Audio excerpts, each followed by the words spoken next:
Thank you very much for being here. If you don't mind, we'll just, if I may quote from the closing prayer of the apostolic exhortation, it might give us a sense of the prayer to enter into our meeting this afternoon.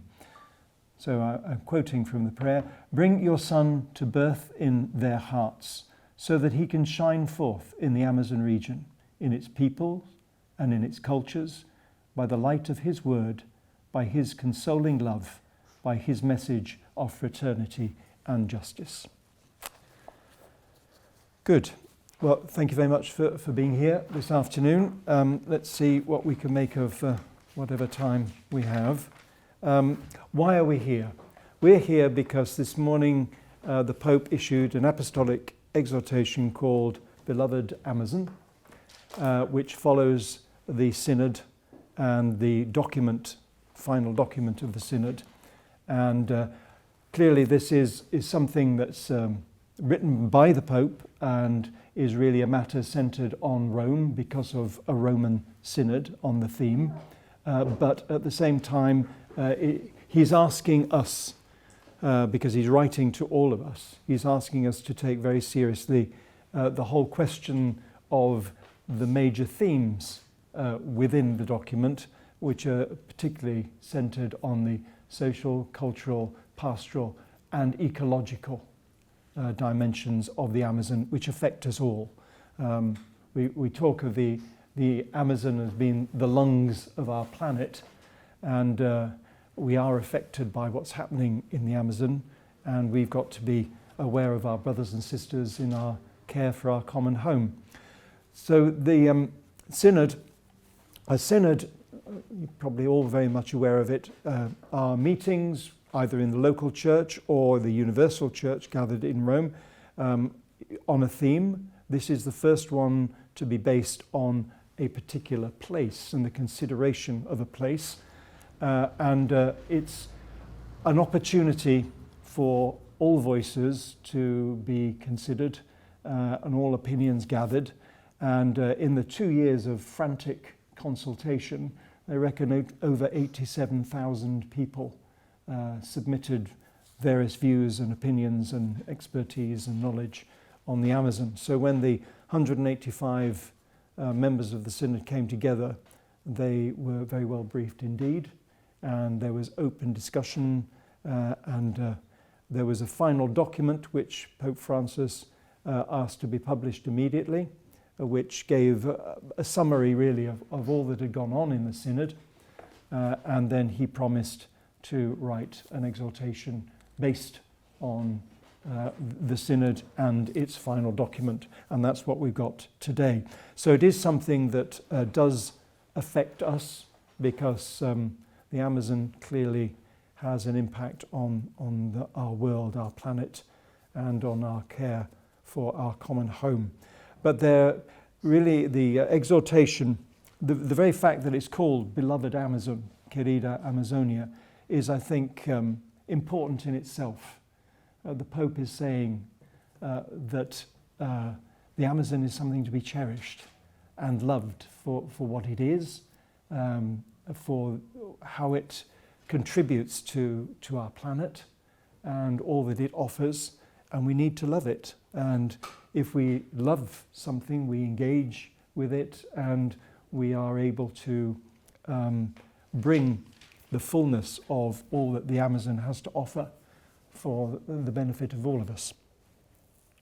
But the exhortation really follows pretty much the four major themes of the Synod discussions, and they're really the social, cultural, ecological, and what is pastoral, ecclesial. And these are very major themes, and we've got to give full consideration, I think, to all of them. The social, concerned with the people of the Amazon, particularly the indigenous peoples, who are amongst the poorest in the world. They've been exploited, and there's indeed questions of persecution. They have been denied, in some cases, human rights, and they are subject to all sorts of difficulties because governments have imposed laws which have really trampled on their rights, and they are the indigenous people of the Amazon. But more than just defining their rights and recognizing who they are, the Pope is anxious that there be that cultural development that allows people to benefit from all that our generation has to offer, that their rights are to be protected and they are to be encouraged to be all that God wants them to be, rather than to be subjected in some cases to human trafficking and the poverty of being driven to the cities against their will. There's also the whole ecological question, and this is something which is, I think, in many ways so important for all of us. Following on from Laudato Si and the Pope reminding us that we've all got a common responsibility. When you look at the Amazon, it is so rich environmentally, but it has been plundered really by industry, by poor farming methods, so much of it laid to waste. I've had the experience, I went with CAFOD to Brazil and flew from Sao Paulo all the way up into northern Brazil. And you pass through hours of the flight over the Amazon forests, and it was very clear the devastation of many, many square miles. And yet, when we were in the Amazon forest itself with indigenous people, it was quite remarkable to see their understanding and their care for their local environment.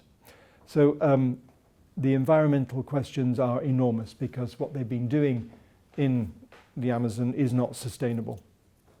And the use of fossil fuels and the mining really cannot be sustained and is doing dreadful damage. So we've got to be aware of our role in that, that so many of the products of the Amazon are consumed by us, not even for the benefit of the people of that region. And then there's the whole emphasis in the document about what can the church do and be in the Amazon. It's already established in many places, but how do we build up the church in a way which is appropriate and relevant for them at their stage of development in understanding the gospel and living the gospel? And how can the church help those on the peripheries who aren't necessarily members of the church, but how can the church contribute in some way to the proper development of the Amazon and the healing of the damage that's been done? So the whole question of the environment really was a major part of the synod, and I think we're becoming wiser, aren't we, I hope, of our common concern that each one of us can make a contribution to healing damage done to the environment. And the Amazon may seem to be a long way away, but it is immediately relevant to us and what we're doing. I've certainly, in as far as I've been able to study this document, I've loved the language. It's positive. It's got a wonderful sense of care and concern. It shows a developing understanding, which a whole progress of assisting the people of the Amazon, and that we are all together in working towards the solutions and developing the solutions. And it's full, as everything Pope Francis writes, it's full of the hope that he believes that as Christians we have fundamentally at the heart of our vocation and our belief. So I think, rather like Laudato Si, Pope Francis is speaking to the world, and Laudato Si has made an enormous impact. I believe it's the most widely published papal document ever, and I think that this will Someone has referred to it possibly as the daughter of Laudato Si, and able to achieve great things, which is not just directed to the Amazon, but includes all of us. And Pope Francis has asked, this document, of course, is part now of the ordinary magisterium of the Church, but in it he recognises the wealth of the final document of the Synod, and gives it a particular importance, and asks people to read the final document, to be aware of it, as part of our